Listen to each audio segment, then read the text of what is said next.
सौबात की एक बात यह कि कभी सोचा नहीं था कि मुझे कभी भारतीय होने के अलावा भी अपनी पहचान पर बोलना पड़ेगा, लेकिन लगा कि अगर यह बात नहीं की तब भी भारतीय होने का कर्तव्य निभाने में ही पीछे रहना हो जाएगा।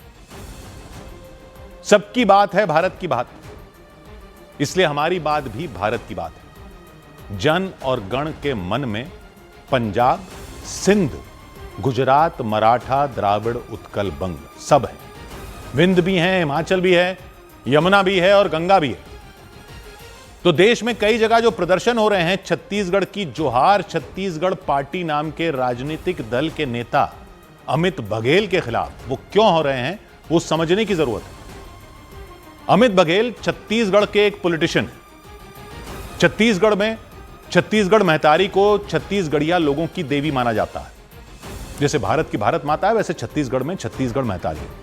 कुछ रोज पहले छत्तीसगढ़ महतारी की प्रतिमा बहुत बुरी स्थिति में खंडित पाई गई थी, तो वहां बवाल हो गया और कई लोगों ने विरोध प्रदर्शन किया था। अमित बघेल ने भी किया था, लेकिन उस विरोध में अमित बघेल ने वहां दूसरे समुदायों पर और उनके आराध्य पर ही विवादास्पद टिप्पणी कर दी। तो आपको पूरा अधिकार है विरोध का, लेकिन विरोध में दूसरे समुदायों और उनके आराध्य पर ऐसी टिप्पणियां करके क्या हासिल करना चाहते हो? यह राजनीति है। आपने अपने आप को लीडर बताने के लिए कह दिया कि सिंधी पाकिस्तानी है क्योंकि वो पाकिस्तान से आए हैं। आपने उनके इष्ट देव तक के लिए ऐसी भाषा का इस्तेमाल किया कि वो मछली वाला भगवान।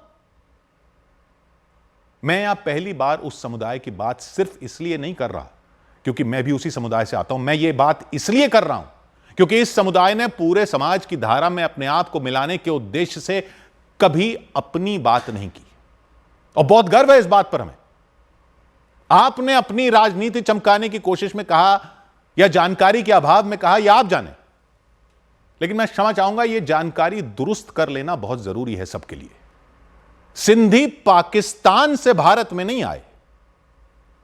सिंधी वो हैं जो उस सिंध में थे जो भारत के राष्ट्रगान में आप भी गाते हैं, पंजाब, सिंध, गुजरात, मराठा।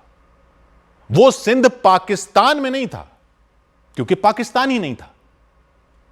पाकिस्तान तो आप जैसे नेताओं ने बनाया या अंग्रेजों ने बनाया, जिसने भी बनाया वो अलग विषय, लेकिन हम तो भारत में थे और भारत में ही रहे। हमारी धरती को पाकिस्तान का नाम देने वाले हम नहीं थे, लेकिन जब नाम दे दिया गया तब भी हमने तो भारत चुना ना।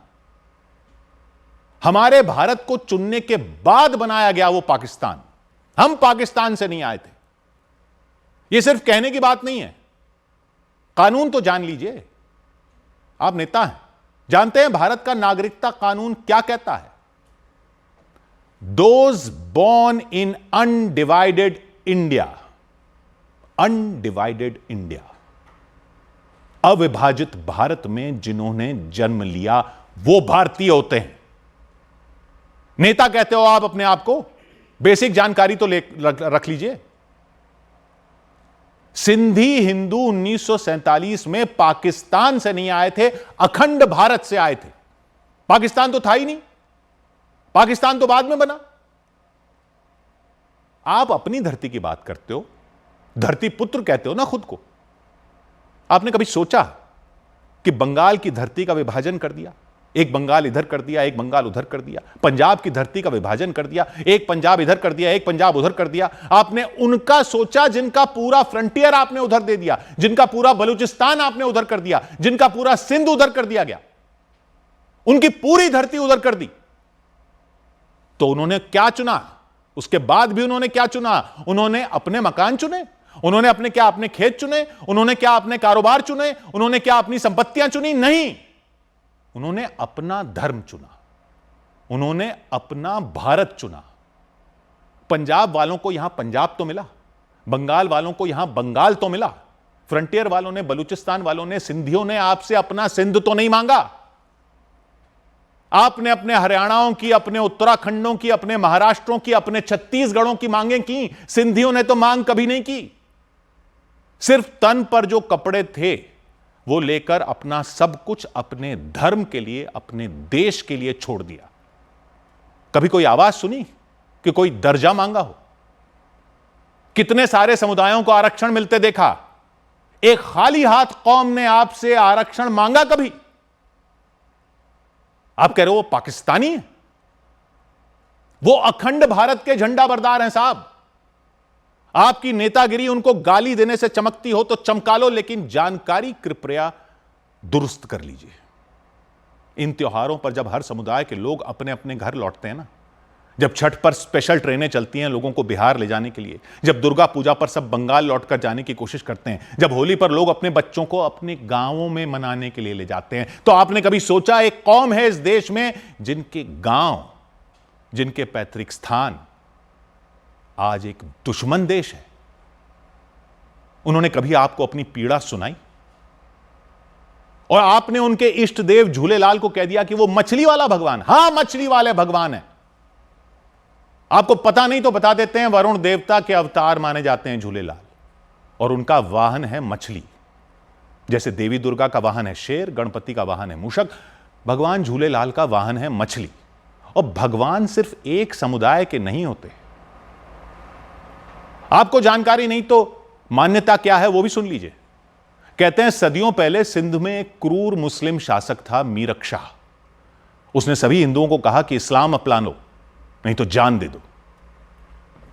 मान्यता है कि हिंदुओं ने सिंधु नदी किनारे वरुण देवता से प्रार्थना की अपना धर्म बचाने के लिए।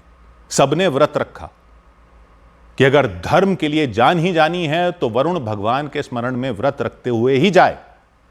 मान्यता है कि 40 दिन बाद भगवान प्रकट हुए और हिंदुओं से कहा कि वो अवतार लेंगे और उनका धर्म सुरक्षित रहेगा। इन 40 दिनों का आज भी त्योहार मनाया जाता है इस समुदाय में, चालिया कहते हैं उसे। तो कहते हैं कि उडेरो लाल के रूप में वरुण देवता ने अवतार लिया सिंध में, और जो बालक हुआ उसका पालना अपने आप दैवीय शक्ति से झूलता था, ऐसी मान्यता है। इसलिए उन्हें झूलेलाल कहा गया।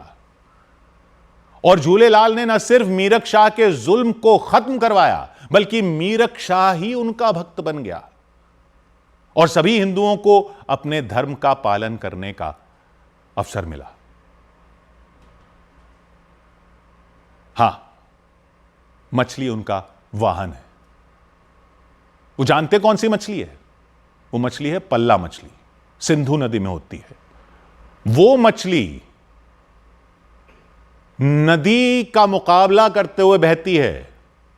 वो सागर से नदी में जाती है, नदी सागर में मिलने जाती है, ये मछली नदी में जाती है नदी की दिशा में। कराची से सातबेला 400 किलोमीटर ये मछली चलती है। वो पल्ला मछली वाहन है इष्ट देव झूलेलाल का। उस पल्ला मछली की विरासत लिए हुए है ये समुदाय जो धारा का मुकाबला करते हुए बहती है।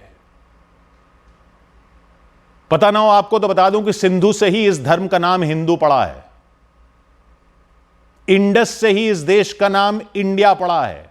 तो झूलेलाल जिनको आपने ऐसी भाषा से संबोधित किया, उन्हें तो मुसलमानों को भी उन्होंने अपना मुरीद बना लिया था। मीरक शाह उनका भक्त हो गया था। आज भी पाकिस्तान में उनके गीत गाए जाते हैं। तो भगवान सबके होते हैं। नेतागिरी आपको जो करनी है करो, लेकिन भगवान को बोलने से आप कुछ हासिल नहीं कर पाएंगे।